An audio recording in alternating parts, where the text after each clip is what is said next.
Good morning. This is Sister Nikiya from Jesus is Lord Fellowship. Today I just wanted to come and talk with everyone about patience.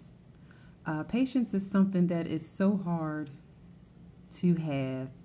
It takes testing and trials to shape it and form it, but it's something that we all need. We all desperately need.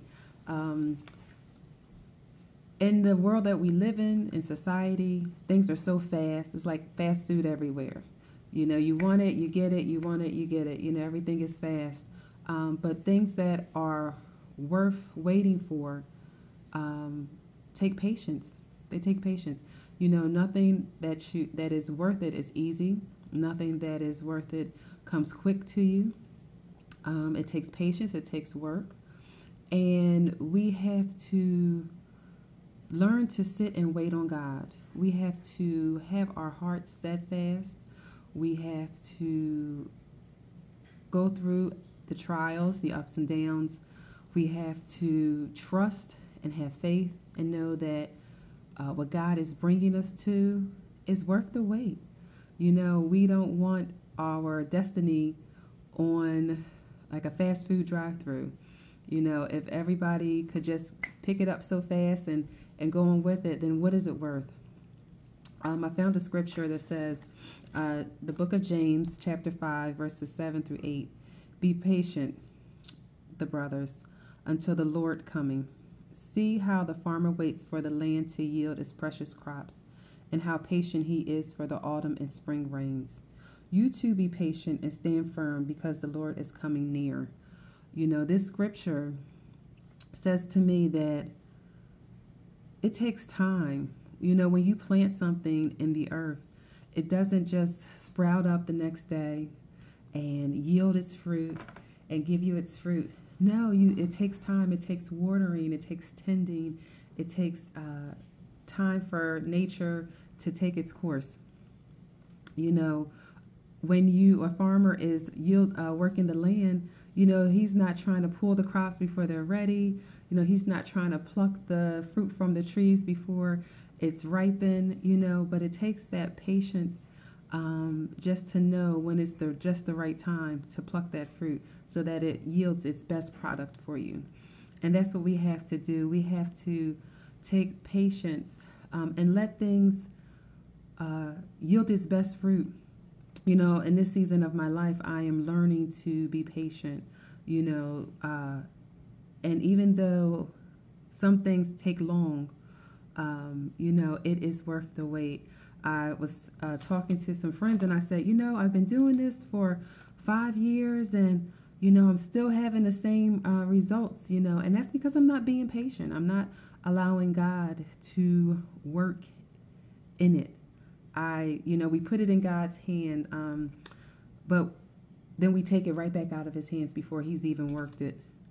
You know, God is like, just allow me to work on your situation. Just allow me to work in your life. Just allow me to do what I know and see fit for your life. But we're so busy wanting things, you know, just fast and in a hurry.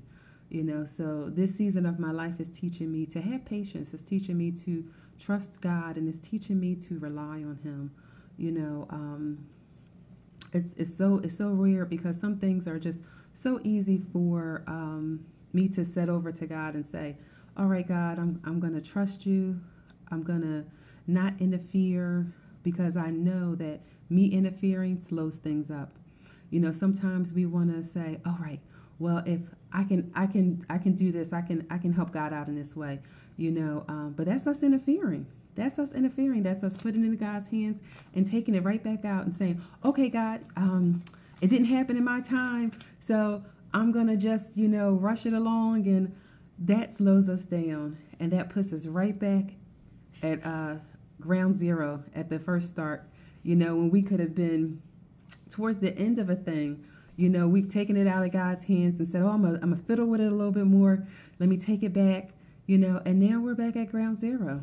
You know, so we have to be patient. We have to say, okay, God, I'm going to put it in your hands and I'm going to leave it until you work it through. I'm going to leave it until it is finished. And it's finished in God's eyes. And that's when you know you get the best of a thing. That's when you know you have the best result that you're supposed to have because you allow God to work on it. So today, me saying this message to you is not just for you, it's for me too. It's for me to say, all right, I'm going to allow God to work in my life the way he sees fit, not the way I see fit, in his timing and not in my timing. I'm going to leave you with this last scripture that I found. Ecclesiastes chapter 7, verse 8.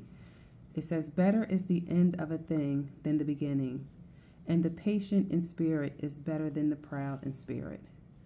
So that just tells me that everything that God is working out for us, we see it at the beginning. We can't see it at the end. God already sees the finished work, the end of a thing. But better is the end of a thing. Better is the finished work that God has for your life than the beginning, than the hard times that we are in, than the testing and the trials that we're in. Better is the end of a thing instead of the tending. You learn so much through the journey. You learn so much through the journey, so don't discount the journey. The journey is super important. The journey teaches us lessons and builds our faith and builds our strength. But the end of a thing shows us what the journey was all for. So wait till the end of a thing before you say, all right, I'm ready for it. Wait for the end of a thing because that's God's finished work in your life. So have a blessed day. Be blessed on purpose. And I hope this little snippet on patience helps you get through your day. God bless.